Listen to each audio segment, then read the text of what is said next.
Hoy nos vamos a meter de lleno en la obra Mujeres de Ojos Grandes de Ángeles Mastretta. Y miren, esto no es solo un libro, es una especie de ventana a todas esas rebeliones silenciosas, esas que ocurrían a puertas cerradas en las vidas de mujeres que por fuera parecían seguir las reglas al pie de la letra. Para entender de dónde salen estas historias, tenemos que empezar con esta idea, una frase que resonó por siglos. Es que esto pone el escenario perfecto.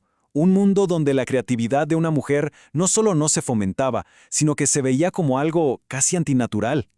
Y esto nos lleva a un concepto que es clave para entenderlo todo: la ansiedad de autoría. Mientras los artistas hombres se preocupaban por superar a los que vinieron antes, las mujeres tenían un miedo mucho más básico: el miedo a no ser capaces de crear, punto. Una duda que la misma cultura les metía en la cabeza. Bien, ¿cómo vamos a desglosar todo esto? Primero vamos a explorar bien qué es eso de la ansiedad de autoría. Después veremos la genial respuesta que da Mastretta. Nos vamos a sumergir en ese mundo tan estricto que ella describe. Seguiremos los pasos de sus personajes en sus pequeñas grandes fugas y al final vamos a descubrir qué significa realmente tener unos ojos grandes. A ver, por siglos, el simple hecho de que una mujer quisiera crear arte era como entrar a un campo de batalla.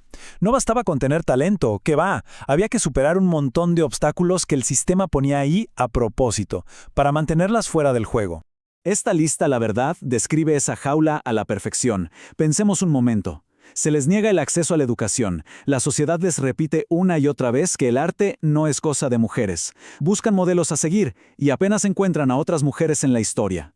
Y si, con todo en contra, lograban crear algo, tenían que firmar con nombre de hombre, solo para que las críticas fueran condescendientes o peor, para que nadie les hiciera caso. Un panorama desolador.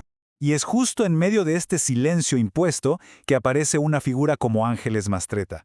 Lo que ella hace no es solo escribir libros, es una respuesta directa, un acto de recuperación de todas esas voces femeninas que habían sido silenciadas. Su historia personal es fundamental. Nace en Puebla, se forma como periodista y desde muy joven se compromete con el feminismo, algo que va a marcar toda su obra. Aunque se hizo mundialmente famosa con Arráncame la vida, es en Mujeres de Ojos Grandes donde realmente concreta su misión: rescatar y darles voz a esas historias de mujeres que la historia oficial había preferido ignorar. El libro, en esencia, es una colección de 37 relatos cortos. Cada uno se centra en una tía diferente.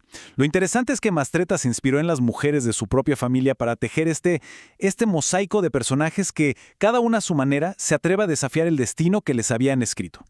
Ahora, para poder apreciar de verdad la valentía de estas tías, tenemos que entender la rigidez del mundo en el que les tocó vivir. Un mundo lleno de reglas súper estrictas y expectativas muy claras sobre lo que significaba ser mujer. Y esta tabla lo ilustra de una forma brutal, ¿no? La sociedad funcionaba con este pensamiento binario, a blanco y negro. El hombre era dueño de la calle, de la cultura, de la razón, de la autoridad. La mujer, en cambio, pertenecía a la casa. Se la asociaba con la naturaleza, la emoción, la sumisión. Y ojo, no era solo una división de roles, era una jerarquía de poder. Entonces, la pregunta es inevitable, ¿no? Si estas son las reglas del juego y los muros de la jaula son tan altos, ¿cómo es posible escapar? ¿Se puede siquiera soñar con una salida? Y aquí es donde la obra de Mastretta se vuelve fascinante, porque nos muestra que los escapes no siempre son grandiosos y públicos. Muchas veces son actos de rebeldía pequeños, íntimos, casi secretos, que redefinen por completo lo que significa ser libre. Vamos a ver un par de estas historias. Primero, conozcamos a la tía Leonor.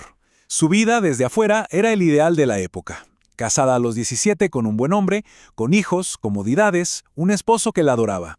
Una vida perfecta. Sí, pero perfecta como una jaula de oro. Un día se reencuentra con su primo Sergio, su gran amor de la adolescencia. Y claro, esa pasión prohibida vuelve a nacer. Y es su abuela, fíjense qué personaje, la que le da permiso con una frase que es demoledora. Recupérenla, recupérenla, porque hay menos tiempo que vida. Esto es mucho más que un consejo, es una orden. Reclama lo que es tuyo, recupera una parte de ti misma. Entonces, aquí está el punto clave. La rebelión de Leonor no es un divorcio escandaloso ni una huida. No. Es una liberación que sucede por dentro. Ella sigue siendo esposa y madre, pero en secreto se da el permiso de vivir ese amor. Su escape es un jardín secreto que ella cultiva para sí misma. Nos demuestra que la libertad se puede ejercer hasta en los rincones más ocultos. Ahora, cambiemos de historia y vayamos con la tía Magdalena. Ella también se rebela, pero su método es completamente distinto. Usa la infidelidad, pero no por pasión, sino como una herramienta, casi como un bisturí, una estrategia muy calculada. A ver, su esposo la idealiza, la ve como una reina, perfecta, predecible, un objeto hermoso. Harta de ser una estatua, Magdalena tiene una aventura y se asegura de que él se entere. ¿Por qué? Porque ese acto rompe el hechizo, rompe esa imagen perfecta y obliga a su esposo a verla por primera vez como una mujer de carne y hueso, compleja. Paradójicamente, su infidelidad salva el matrimonio, pero ahora sobre bases mucho más reales. Las historias de estas tías y de las otras 35 del libro van tejiendo un mensaje súper poderoso que va más allá de cada anécdota. Nos hablan de qué significa en el fondo tener ojos grandes. Y esa es la gran pregunta que nos deja el libro flotando en el aire. ¿Es solo un rasgo físico? Obviamente no, es algo mucho más profundo. ¿Qué quiere decir de verdad ver el mundo con ojos grandes? Tener ojos grandes es en realidad una metáfora de la conciencia.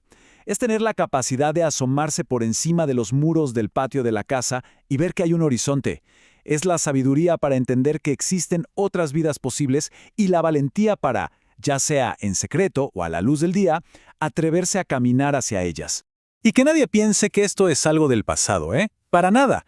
Este mensaje de valentía resuena hoy con una fuerza increíble. Mujeres de ojos grandes no es una pieza de museo. Claro, se estudia en la academia, pero también explota en plataformas como BookTok, inspira canciones, obras de arte y es un éxito en audiolibros. Esto solo demuestra que estas historias de rebeliones silenciosas siguen siendo súper relevantes. Esta frase, que es de una canción inspirada en el libro, captura la esencia de su legado de una forma perfecta. Estas mujeres nos dejaron una herencia, una forma de ver el mundo, una raíz que, por más que intentaron cortarla, sigue viva y es invencible. Y al final, todo este análisis nos trae de vuelta a nuestro propio mundo y nos deja con una pregunta que resuena.